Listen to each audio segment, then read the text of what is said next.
काय चालू 2 दिवस एवढं बिझी काय आम्ही किती सांडगं तोडायचं काय आपल्याला नाही दिसत असेल तुम्हाला. काल एवढंच तोडलं आज एवढंच तोडलं तरी मी सगळं संपले ते.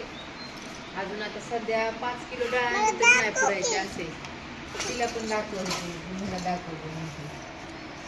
तर चाललं कसं छान मस्तपैकी सांडगे करायचे.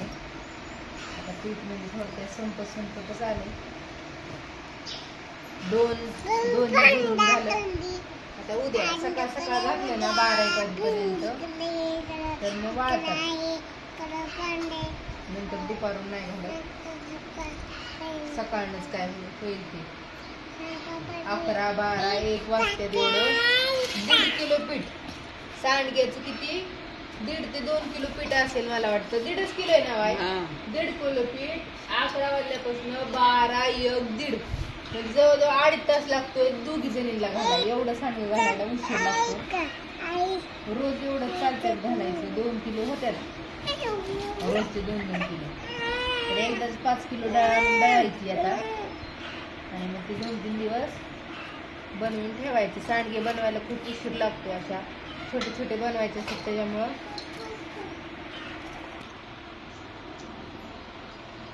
चला तुम्हाला परवा दिवशी काल आज 2-3 दिवसात 5-6 किलो बनवले. आता अजून 5 किलो डाळ आणायची किंमत एवढं. तर ही सगळी ऑर्डर गेलेली आहे जी आम्ही बनवतो ना ती ऑर्डर टाकलेली लोकांनी 10-15 किलोच्या आसपास ऑर्डर असेल तेवढं बनवून द्यायचंय. घरात जी 2 किलो शिल्लक होती ती पण किती आम्ही शिल्लक स्टॉक करायचं चालवलं म्हणजे जरी धरलं की आपण 5 किलो 10 किलो 15 किलो शिल्लक बनवून ठेवू तरी सांडगे काय बनवून राहण्याचं पटपट लगेच ऑर्डर येते. असा व्हिडिओ टाकला की तुम्ही व्हिडिओ टाकला की अजून परत ऑर्डर येते. तसं चालतंच दमाने. तर असू द्या छान अशी मस्तपैकी मटकीच्या डाळीचे सांडगे. लसणाची चटणी बनवायची आपल्याला. लसणाची चटणी बनवलेली पण संपली. मिरच्या आणायच्या लसूण छान असा गावरान मस्त अशी जिरी लसणाची चटणी आणि मटकीची डाळ एवढं तेल मिक्स करून आपण असे छानपैकी सांडगे बनवतोय छोटे छोटे. झाले एवढं तीही अशी फॅन खाली ठेवले सुकायला. जसं सकाळनं थोड्या वेळ 2-3 तास ऊन पडतं तसं वाळवतं. सांडग्याला काय एवढं ऊन नाही लागत. एवढंच की आपण 2 दिवस जी वाळवायची ती 4 दिवस वाळवायचं असं. 2 दिवस म्हणजे तुम्ही म्हणता 2 दिवस सांडगे वाळवतं का तसं नाही सांगायचं मला. मी तुम्हाला उदाहरण दिलं की आपण आता दरवेळेस सांडगा 8 दिवस वाळवतो तर आता 15 दिवस वाळवायचे असं त्याचं म्हणून आलं माझं. पण मी तुम्हाला थोडक्यात सांगितलं जी काय आहे ती. ऊन असल्यावरती वाळतात 5-6 दिवसात वाळतात. पण असं सुरवाळ असल्यावर तर ह्याला 8 दिवस 10 दिवस म्हणलं तरी चालेल. झाले बघा कसे वाटतात. लाईन मध्ये लावायचं चाललंय. इकडे कडेला आले सर्व वडायची वडा आली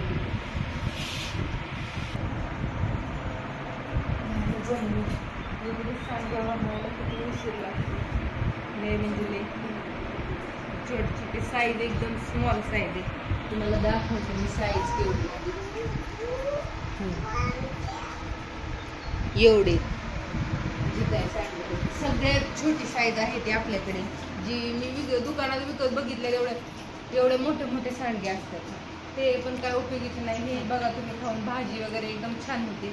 आणि तेलात जर तळलं ना तर तेलात तळून पण खायला लय भारी. त्या दिवशी मी अगोदर तेलात तळलं आणि मग भाजी बनवली तर तळलेलं एवढं ठेवलेलं पण खायला लय भारी. चला शुभ्राचा हात धुवायचा आहे माझा हात धुवायचा आहे.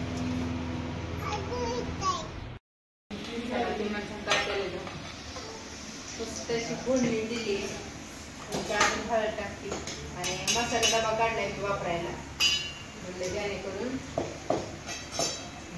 कोथिंबीर आहे वर कोथिंबीर आहे आत डाळ आहे लोकांची त्याच्यात टाकायची.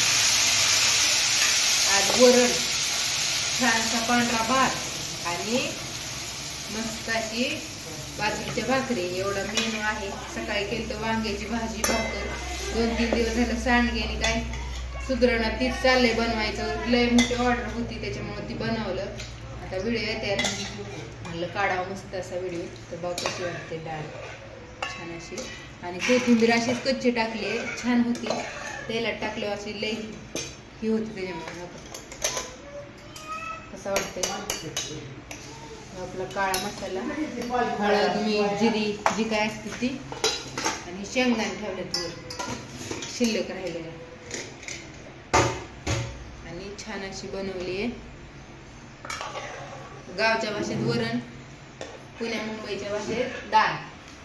तिकडे म्हणतात डाळ भात, तिकडे म्हणतात वरण भात असं. तर हे थोडं पाण्यातून टाकायचं, छान अशी उकळी कुठून द्यायची. वर भात केलाय सगळं आज पटापट उरकलं.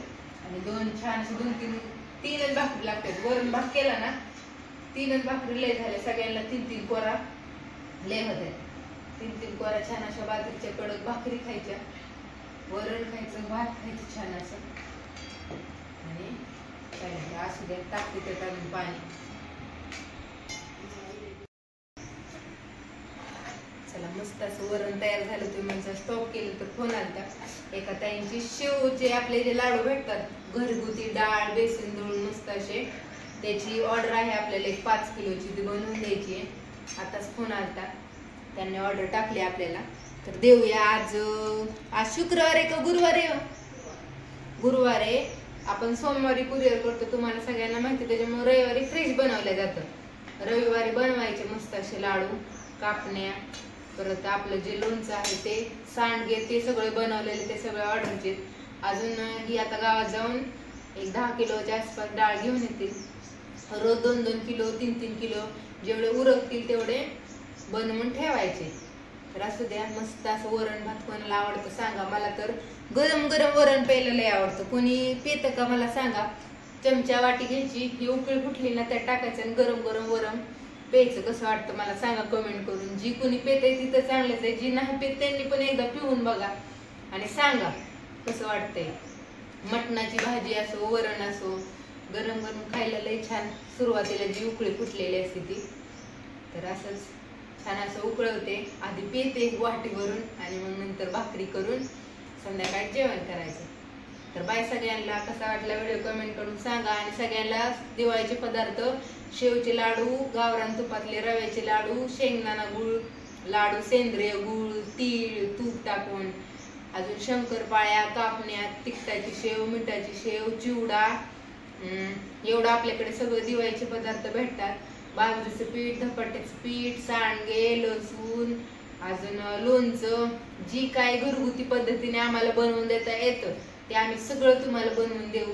ज्यांना कोणाला ऑर्डर टाकायची त्यांनी पटापटा ऑर्डर टाका आणि चांगलं खावा मस्त असं फ्रेश. तर बाय सगळ्यांना. झाले वरण पण तयार झाले.